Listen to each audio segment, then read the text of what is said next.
This is eSpring, a leading global brand in home water treatment technology. The eSpring system's patented carbon filter technology effectively reduces more than 145 potential health effect contaminants from your drinking water, as well as tiny particulates such as asbestos, sediment, dirt, and scale that can reduce its clarity. Let's take a look inside to watch the eSpring water treatment system technology at work. Let's run through a quick checklist of the parts you need, just to double check that you're ready to go. Remove all the parts from the box.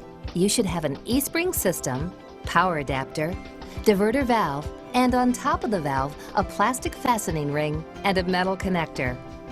In the hardware kit, you should have a threaded adapter, a universal adapter, and 2 tie straps. Finally, you should have 2 elbows, tubing, and 2 tubing supports, and a tubing removal tool. Be sure you're installing the eSpring water purifier onto a faucet that supplies cold water. Do not run hot water through the water purifier at any time. If your faucet has an aerator or wire screen, unscrew to remove it and the washer from the end of your sink tap. Then unscrew the plastic ring and metal connector from the top of the diverter. Set aside the plastic ring and diverter. There are 4 possible ways to complete installation of the diverter, depending on the shape of your tap. We'll go through all 4 here to make sure you're covered. If the threads on your tap are on the outside, slide the plastic ring over the metal connector and screw the connector and ring to the tap. Then use a coin to tighten. If your tap is too small, screw the threaded adapter to the metal connector and remove the rubber washer.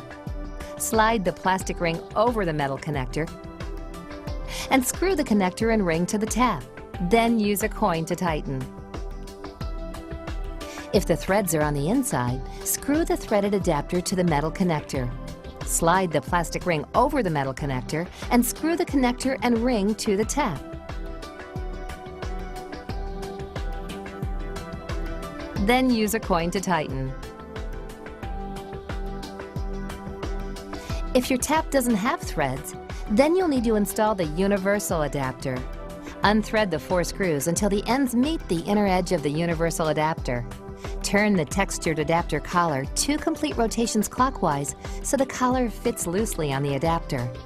Press the universal adapter up to the end of the tap until it touches the inside bottom of the adapter. If the outer diameter of your tap is too large, unscrew the adapter collar and remove the plastic sleeve. Then screw the collar a half a turn to fit loosely. Center the adapter on the end of the tap. Hold and press the adapter against the end while using a screwdriver to evenly tighten the 4 screws on the side of the adapter. Once the adapter is secure, turn the collar counterclockwise until tight. Slide the plastic ring over the metal connector and screw the connector and ring to the tap. Then use a coin to tighten.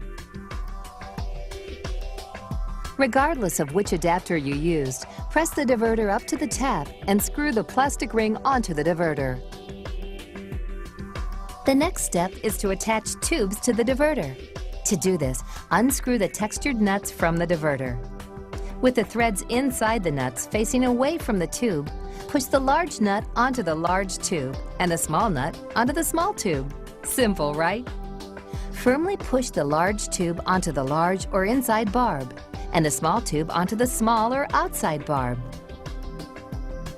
Then hand tighten the nuts. If you'd like, use the tie straps to secure the tubing to the sink tap. There, you've got one side of the tubes connected and ready to go. Now, onto the other side. Place the unit where you'd like it on the counter, where it's close enough for the tubes to stretch from the tap to the unit and the power adapter from the unit can plug into an outlet. Now take the cover off of the unit. Then remove the clear electronic module and set aside. Not too far though, because you'll need them later. If the tubes are too long, you may use a sharp knife to shorten them by cutting the tubes at the same length where the tubes are not bonded together. The easiest way to find this spot is by gently pulling the tubes apart to find where they separate. Be sure to cut a very straight line so the ends of the tubes are flat. Okay, if you've avoided using your owner's manual up until this point, you have to break your record here. You'll need to find the tubing template in the manual. Then, lay the large and small tube on the diagram and use a pen to mark a line across each tube at the arrows. Then, push the two tubing inserts into their respective tubes. Insert the large and small elbow into their respective locations on the unit. You'll feel resistance, but keep inserting it until you meet the line or it's hidden from view. Now simply insert each tube into the proper elbows. Again, you'll feel resistance, but keep inserting until you meet the line or it's hidden from view. The water will flow from the diverter according to the position on the handle on the diverter. The first icon position produces a shower of untreated water. The second icon position produces a straight stream of untreated water. The third icon position produces a straight stream of eSpring treated water. Now you're ready for water to flow through the unit. Turn on the cold water tap and switch the handle to the treated water position. Allow a few moments for the water to flow from the tap. At first, the water may have air pockets and look dark, but don't worry, your water will be clear and clean in 5 to 15 minutes. Check all of the places where the tubes and elbows are connected to make sure there's no water leaking or bubbling. If there are leaks, refer to the troubleshooting section of your manual. Switch the diverter handle to the untreated water position, then immediately turn off the cold water tap. This is the correct way to turn off the valve every time you use the unit. Okay, we're almost done. There are just a few remaining steps, but these are the easiest ones. Connect the power adapter into the electronics and then replace the electronics onto the unit. Press the cord into the notch on the base and set the tubes into the proper locations. Then store the removal tool for future use. Replace the cover. Now you're ready to plug in the power adapter.